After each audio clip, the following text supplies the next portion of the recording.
Gila, tentara Rusia menang perang tanpa tank dan panser di front selatan.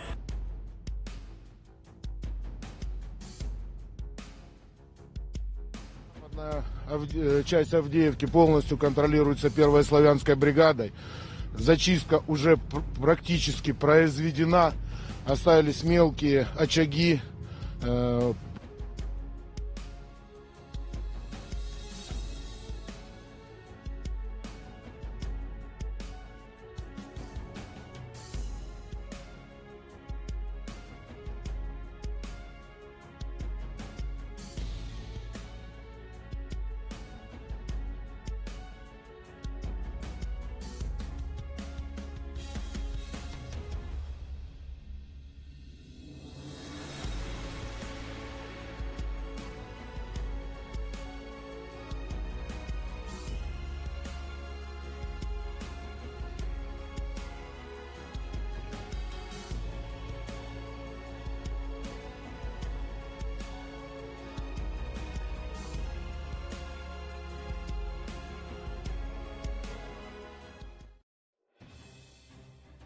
Setelah berhasil merebut kendali kota Advitka di Republik Donetsk, tentara Rusia mengalihkan serangannya ke Oblast Kherson di front selatan Ukraina.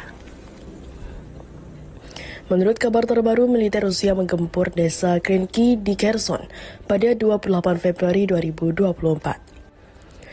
Kedikdayaan pasukan Vladimir Putin terbukti saat menyerang hanya mengandalkan personel tanpa tank maupun kendaraan lapis baja. Informasi ini dibenarkan oleh juru bicara Komando Operasi Selatan Angkatan Bersenjata Ukraina, Natalia Gemenyuk. Dia menyebutkan siasat serangan tentara Rusia dengan sebutan gelombang manusia. Pasukan Rusia terus melakukan serangan gelombang manusia tanpa menggunakan kendaraan lapis baja di desa Krinky di Oblast Kherson, ucap Gemenyuk dilansir dari Viva Militer.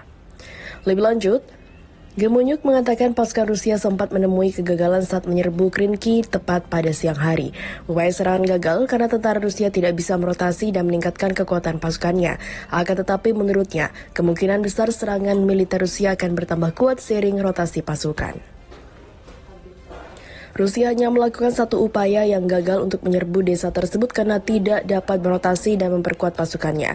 Pertempuran sengit terus berlanjut di Krinku dan menurut Gemenyuk, militer Rusia hanya membuat sedikit kemajuan di sepanjang timur tepi Oblast Kherson. Hal ini tak lepas dari keberhasilan unit militer Ukraina yang selama berbulan-bulan berhasil menangkis serangan Rusia di sekitar desa tersebut.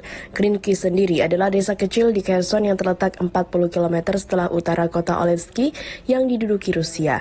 Sebelum dimulainya perang Rusia-Ukraina pada 24 Februari, sekitar 200 atau 990 warga tinggal di Krinky.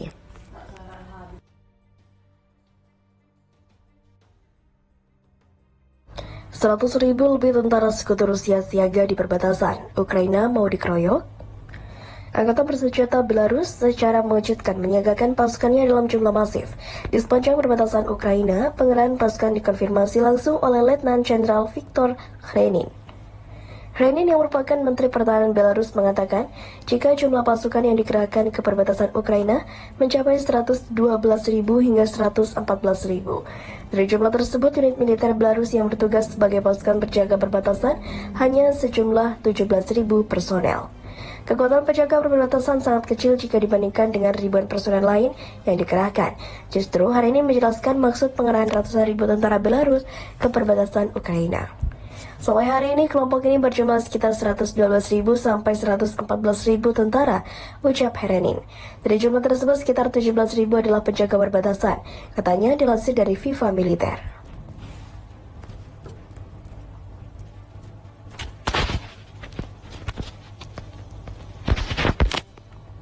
Lebih lanjut, Hrenin hanya menyatakan bahwa saat ini situasi di perbatasan sangatlah terkendali dan menurutnya bisa dipastikan tidak ada atau tidak memerlukan pembangunan militer di perbatasan.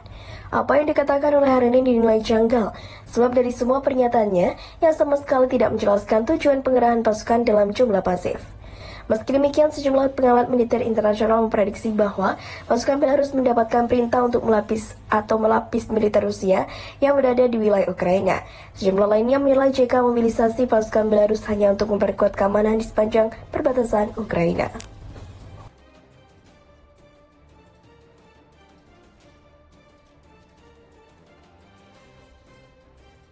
Ancaman Hizbullah, tentara Israel panggil bala bantuan di gerbang Al-Zaitun. Seorang pejabat Hizbullah mengeluarkan ancaman terhadap Israel tersebut sudah kemampuan rudalnya mendapatkan menjangkau seluruh Israel. Sementara itu, pertempuran sengit terjadi di Gaza, bagian selatan. Tank-tank IDF hancur, tentara Israel panggil bala bantuan di gerbang Al-Zaitun. Seorang pejabat senior Hizbullah mengancam bahwa rudal kelompok mereka dapat menjangkau seluruh wilayah pendudukan Israel, tidak hanya wilayah utara. Hassan Fadlah, yang juga anggota parlemen Lebanon, mengatakan dalam sebuah wawancara dengan outlet Al Jazeera, Israel tidak dalam posisi untuk menentukan persyaratan.